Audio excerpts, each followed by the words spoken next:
존경하는 국민 여러분, 대한민국의 명운을 결정지을 중대한 선택의 순간입니다. 우리는 회복과 성장을 통한 미래를 열 것인가, 아니면 몰락의 길을 걸을 것인가가 결정될 전환점에 서 있습니다. 저는 오늘 이 자리에서 절박한 심정으로 대한민국의 지도자가 갖춰야 할 자격과 능력에 대해 말씀드리고자 합니다. 중국 고전인 대학에 나오는 수신제가 치국평천합니다. 정치 철학의 핵심이자 지도자가 갖추어야 할 덕목을 보여주는 말입니다. 자신을 먼저 바로 세우고 가정을 화목하게 이끌 수 있어야 나라를 이끌고 세상을 평화롭게 만들 수 있다는 이 오래된 진리는 지금 우리나라에도 절대 유효한 판단의 기준입니다. 이 기준으로 두 주요 후보자를 비교해보면 선택은 너무나도 당연한 김문수입니다. 먼저 수신입니다. 지도자는 자신을 바로 세워야 합니다. 그리고 공직자는 말보다 삶으로 그것을 증명해야 합니다. 자신을 절제하고 정의와 도덕의 길을 실천하며 떳떳한 삶을 살아야 합니다. 이재명 후보부터 살펴보겠습니다. 이미 전과 사범입니다. 그것도 단순한 실수나 명분이 있는 행동이 아닌 인간의 기본 자질을 의심하게 만드는 전과들입니다. 또한 아직도 12개 혐의로 5개의 재판을 받고 있는 피고인입니다.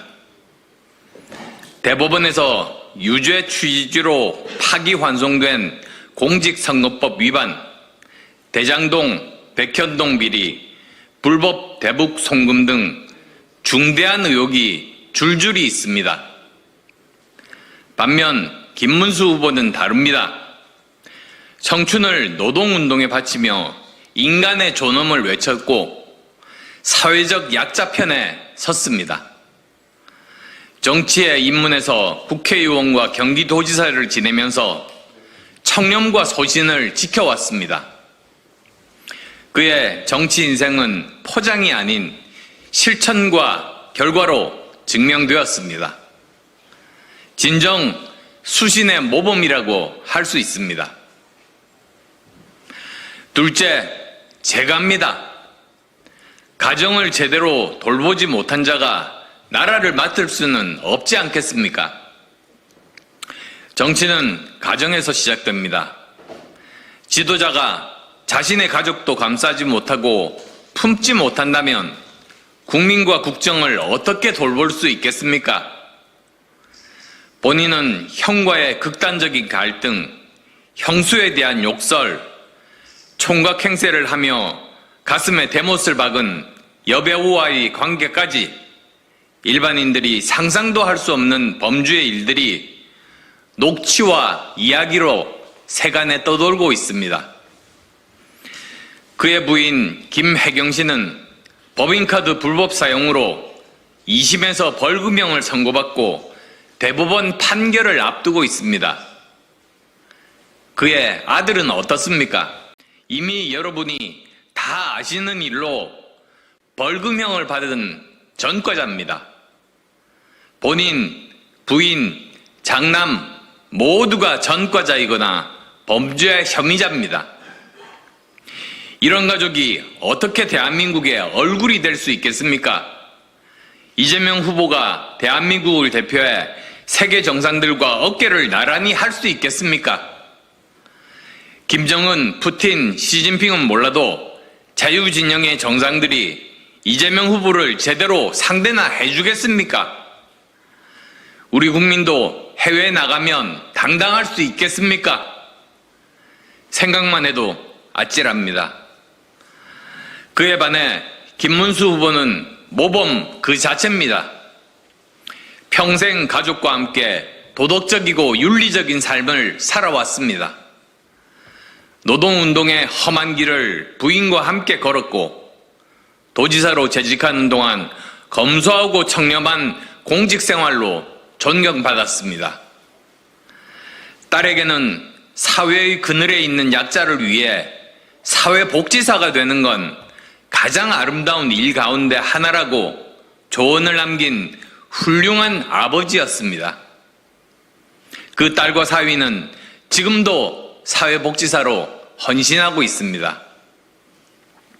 이것이야말로 지도자가 갖추어야 할 최소한의 모습 아니겠습니까? 셋째, 치국입니다. 국정은 실험이 아닙니다. 검증된 능력이 필요합니다. 대한민국은 지금 건국 이래 최대의 위기 속에 놓여 있습니다. 인구 절벽, 청년 실업, 경기 침체, 안보 불안, 미중과학 기술 패권 전쟁까지 나라 안팎으로 위기입니다. 이럴 때는 말이 아닌 성과와 실력으로 검증된 지도자가 필요합니다. 이재명 후보는 정치적 언변과 선동으로 본인의 능력을 과대 포장하고 국민을 우롱했습니다. 실제 그는 시정, 도정, 행정에 있어서 최악의 길을 걸었습니다. 판교 테크노밸리에서 기업들의 노력으로 만든 수익을 자신의 능력으로 포장했습니다. 대장동, 백현동, 거북섬과 같은 사업은 그 단면에 불과합니다. 호텔 경제론 120원 커피 원두에서 보여지는 그의 무능과 거짓은 이미 모든 국민들께서 체감하고 계십니다. 반면 김문수 후보는 경기도지사 시절에 기업 유치, 신도시 개발, 광역교통망 구축 등 눈에 보이는 성과를 만들어냈습니다.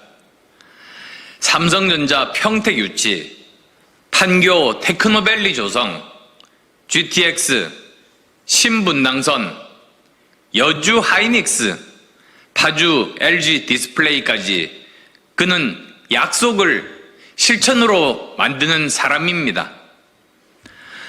산업, 복지, 노동, 기술, 그 어느 분야든 통합적으로 이해하고 실천할 수 있는 인물이 바로 김문수입니다.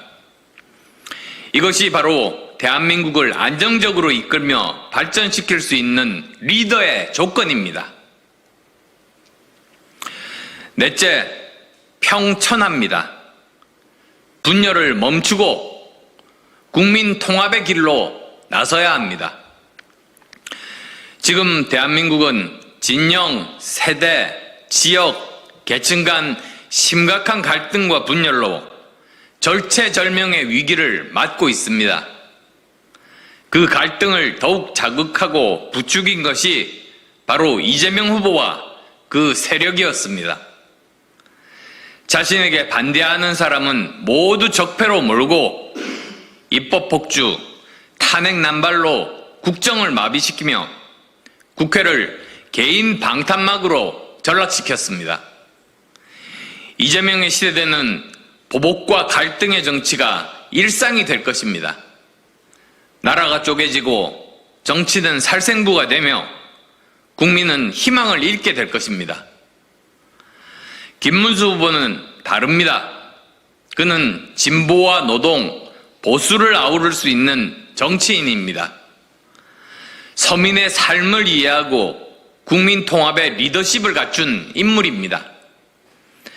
김문수의 눈물은 국민을 향한 진심입니다.